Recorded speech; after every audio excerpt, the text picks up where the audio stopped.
Hello friends, শুভেচ্ছা সকলকে। ভালো আছেন নিশ্চয়ই। তো আজ আমি রান্না করতে যাচ্ছি নোনা ইলিশ। ইলিশ সে টাটকা হোক বা নোনা হোক, আমাদের সবারই পছন্দের খাবার। বিশেষ করে বাঙালিদের পছন্দের তালিকায় আছে এই ইলিশ। তো আজ আমি নোনা ইলিশের ভুনো রান্না করতে যাচ্ছি। শুরুতে ইলিশে যেহেতু লবণ থাকে প্রচুর, তাই আমি একটু গরম জল দিয়ে এটা একটুখানি ভিজিয়ে রেখে ভালো করে ধুয়ে নেব। ইলিশটা আমি ভালো করে ধুয়ে নিয়েছি। এভাবে টুকরো টুকরো করে কেটে নিয়েছি। অনেকেই আরও ছোট করেন কিংবা একটু বড় করেন, আমি এই সাইজ করে নিয়েছি।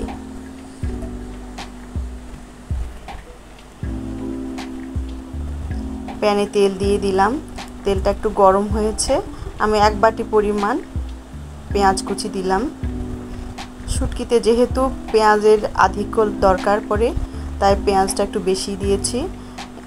1 টেবিল চামচ পরিমাণ রসুনের কুচি দিয়েছি। পেঁয়াজটা হালকা ব্রাউন করে ভাজবো, একদম ব্রাউন হবে না, হালকা কালার হবে, ব্রাউনিশ।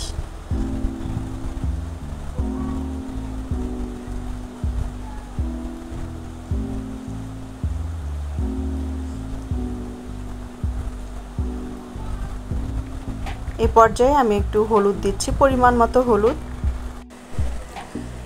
মরিচের গুঁড়ো দেব, এটা যার যেমন পছন্দ ঠিক তেমনি। কেউ ঝাল বেশি খেতে পছন্দ করেন, কেউ কম। আমি 2 চামচ মরিচের গুঁড়ো দিলাম। ভালো করে একটু নেড়ে চেড়ে দেবো, আর সামান্য একটু জল দেব যাতে মরিচের গুঁড়োটা এবং হলুদের গুঁড়ো পুড়ে না যায়।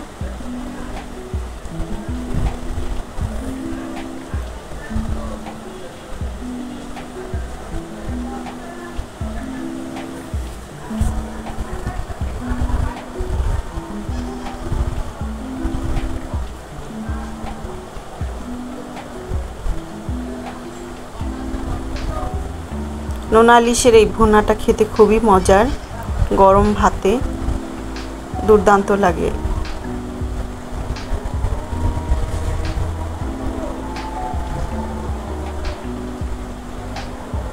কয়েকটা কাঁচামরিচ দিয়ে দিলাম এবং এই পর্যায়ে নোনা ইলিশগুলো আমি দিয়ে দিচ্ছি।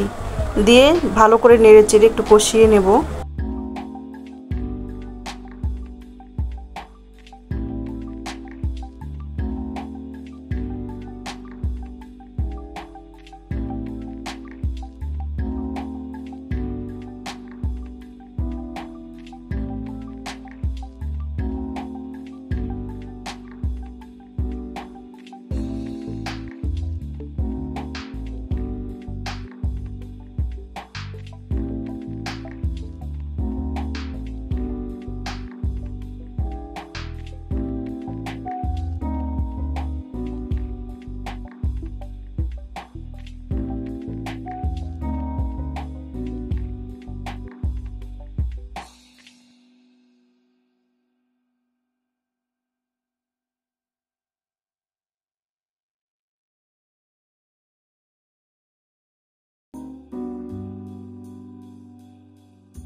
একটু জল দিয়ে দিলাম, মাছটা সেদ্ধও হবে, আবার তেলে জলে একটু কষানোও হবে।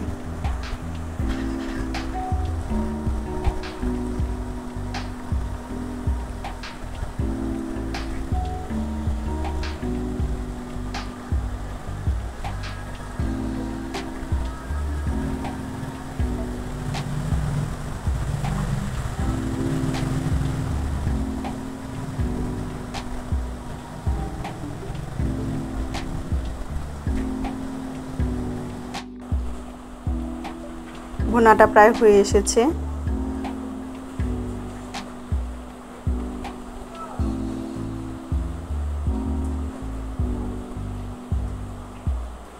এখন আমি তরকারিটা নামিয়ে নেব।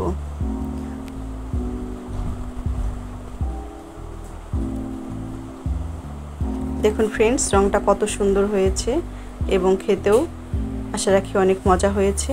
তো নতুন যারা রান্না করছেন তাদের জন্য আমার এ বলা, আপনারা একটু রান্না করে খেয়ে দেখবেন, এবং আমাকে কমেন্টসে জানিয়ে দিন। আর আমরা যারা পুরনো রান্না করি তারা তো জানি। আজ এ পর্যন্তই, আগামী দিনে দেখা হবে নতুন কোনো ভিডিও নিয়ে। সে পর্যন্ত ভালো থাকবেন, সুস্থ থাকবেন।